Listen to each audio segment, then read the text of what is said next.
What is going on, Gut Health Wars, and welcome back to another episode of the Kaleidoscope. I am your host, Dr. Michael Forstner, and in today's video, we are going to be diving into the top 5 issues that people have or don't think about that lead to gut health issues. And I think all 5 things make total sense.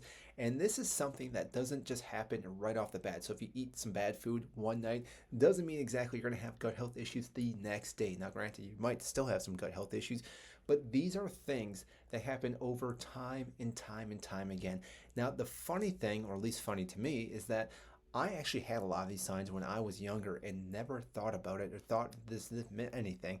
That the fact that I had blood in my stool when I was maybe like 10 years old, something along those lines, I definitely recall that happening once at home, but then also happening while I was in college. I just wrote it off like, oh, that's weird, and never thought about it again because the next day or two, everything felt fine. But that should have been a red flag just going up saying, hey, I should probably get my gut health checked out. Now, granted, when I was 8 years old, there's no way I would have known that was my gut health. I just, again, thought maybe I ate something that was really red. So, again, that wasn't going to be the issue. But when I was in college, I probably should have known that. And it really isn't surprising because the first thing that we're going to talk about is your diet. And I actually had a very poor diet, which looking at it now, it again, it's mind blowing that I only had the things that I had. Now, granted, you could say that ulcerative colitis is a huge thing, but I think I could have had a lot other things going on at the same time. It's the fact that I used to only eat pizza and pasta and cereal. Those are like my 3 main things. Cereal for breakfast, obviously, spaghetti for lunch, and then pizza for dinner. And granted, there'd be things in between there throughout the days, whether there was chicken, some fish, a few things like rice and stuff like that. But when I would go to school, my lunch consisted of those things, and I would get a peanut butter and jelly sandwich, an Uncrustable, and I would then also get a salad, which I always thought, like, you know what, I'm getting a salad, there is my vegetables for the day. I was getting an iceberg lettuce salad. There's nothing healthy about that. If you think an iceberg lettuce salad is healthy, you definitely need to check that back out because, like I said, there's no nutrients in there at all. And then I was dousing it with a lot of salad dressing, and that by itself was adding so much extra sugar into that diet. And so, like I said, not surprising that I was having gut health issues early on in my life.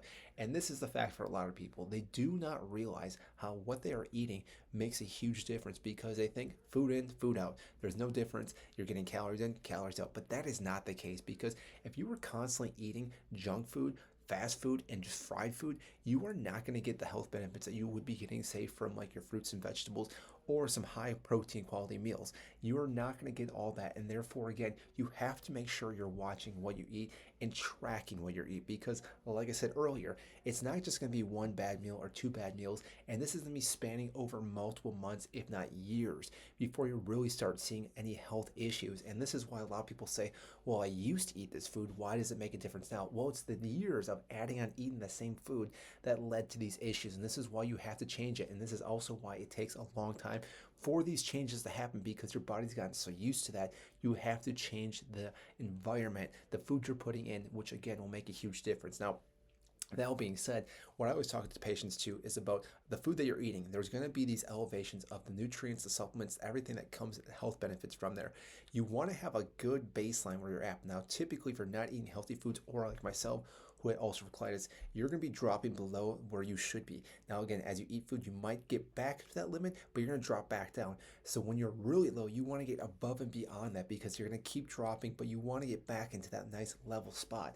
This is why, again, it's huge to take supplements if you are not eating healthy food or you're trying to get your health back into place. And that's why I do talk about this product right here, Just Thrive Health. The Probox I use all the time. They obviously have different type of supplements you can easily use.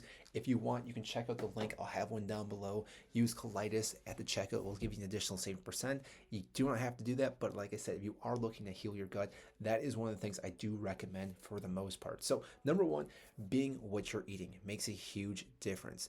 Now, number two, I think this is a very important one, and that is sleep. Most people brag about when they do not get a lot of sleep. They say, yeah, I'm only running on 4 hours of sleep, 5 hours of sleep. That is not something you should be bragging about because when you're not getting the quality sleep, you're not allowing your body to sleep the way it should be and actually recover from the day before. Because think about it, when you're doing all these sorts of things, your body's taking these hits, these dings, and it has to actually kind of heal these areas up. And therefore, that is where sleep comes into play. Not only does it help your gut health, but it also helps your mental capacity as well. And as we all know, your brain and gut are connected. So there's a huge benefit when you're getting that sleep for not only your brain, but your gut, because when those two things are not working and communicating properly, you're gonna have a lot of issues. Now, when you're not sleeping properly, and I do understand, I am a father of two, so if you are having kids, you might not get the proper sleep all the time. But if you can shoot for about 8 hours a night or somewhere similar to that, it's going to make a huge difference. And the thing is, a lot of people think, well, I slept really well one night, that will then clear the rest of the week out.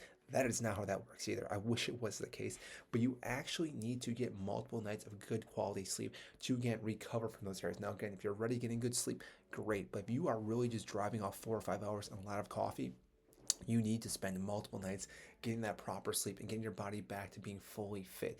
Because if you're not, you're going to deal with a lot of cortisol, which leads into our next issue, and that is stress. So, first two, food, sleep, stress being number third, is where you're going to have a lot of issues as well with your gut health. Because when your cortisols are just skyrocketing throughout the entire day, you are then going to cause a lot of inflammation in the body. And this by itself is actually going to harm the gut health because it's going to take out the good guys in your body.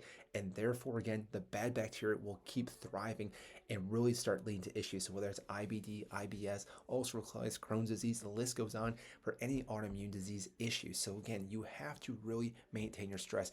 And nowadays, stress is more with work, emails, deadlines, things along those lines, family, and other things you're doing throughout the day. It's not you're being chased by anything. So again, you're trying to make sure you are bringing that stress down as much as you possibly can, because if you do not have a protocol or a way to bring down your stress, you're just going to keep elevating that and you're never going to get back down. So think about it. If your stress goes way high right off in the morning and you stay here and you keep getting more things hitting you really hard with that high stress, the high cortisol, your body can never fully come back down and you sit in this sympathetic issue.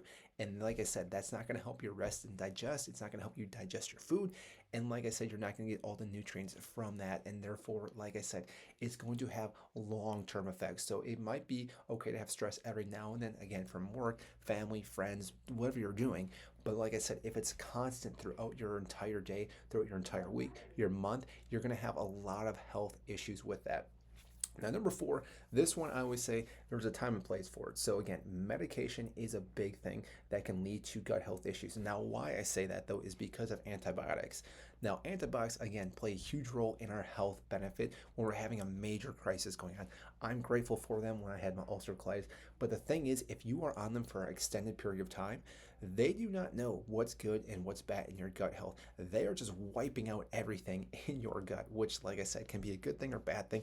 That's where the probiotics really do come in because, again, they help supplement and reintroduce the good bacteria. Because if you are on some type of medication for a very long time, that can really change the environment in your gut health, whether it's making more acidic or, again, is knocking out all the bacteria. Whatever the case is, bad bacteria is always trying to push the bad guy or the good guys out and trying to take over. So anything that allows them to do that, and again, the environment itself has been cleared out, the bad bacteria will try to fight and take over that spot. That can lead to huge issues. So if you are on medication for a very long time, you definitely want to make sure you're looking at different supplements to help reintroduce, repopulate the good bacteria. That's where probiotics definitely help out. Or again, if you are on medication, talking to your doctor about how long you're actually going to be on and any of the side effects that can come from that and what you can do to actually help your gut health, because that by itself will make a huge difference. And the last one, which again, I think is something that most people, again, do not think about all the time when it comes to their gut health and the things that can really lead to that, is being hydrated. Now, like I said, this is one of those things that you don't really think about a lot because, again, this almost falls under the whole diet itself, but I think water needs its own type of talking point because the problem is most people do not stay hydrated. This by itself leads to a whole lot of health issues by itself because you're dehydrating your body, but you need this water to actually help keep everything moving throughout your entire body. It's getting rid of everything. So if you are not drinking plenty of water, think about how everything gets real dry and tight. So as you're trying to go to the bathroom, everything is really locked up, constipation. Therefore, again, this is where water is going to help soothe those areas and help actually clean and flush these areas out. Because most of the time when I talk to people, I ask them, how much water have you drank? And they will usually typically say, well, I get about a glass or two, but I get most of my liquids from coffee or certain things. Well, that being said, that is not the proper way to get your water, because coffee is a diuretic. It's going to deplete your water supply. So therefore, again, you're already bringing that down. But like I said, as you're doing other things throughout the day, you're probably working up a little bit of sweat, maybe not like profusely sweating like you would say of a workout, but again, you're breathing, which allows air to be released through your body. So when you're not getting the water, you're actually kind of dehydrating your entire cell, and therefore, again, they cannot function the way that they should be. So this is why it's very important that you do look into somehow hydrating yourself with some type of water or electrolytes, because that overall will help your body. So I do hope you enjoyed this. If you did, I greatly appreciate if you do hit the like button, subscribe down below, and I will see you in the next video.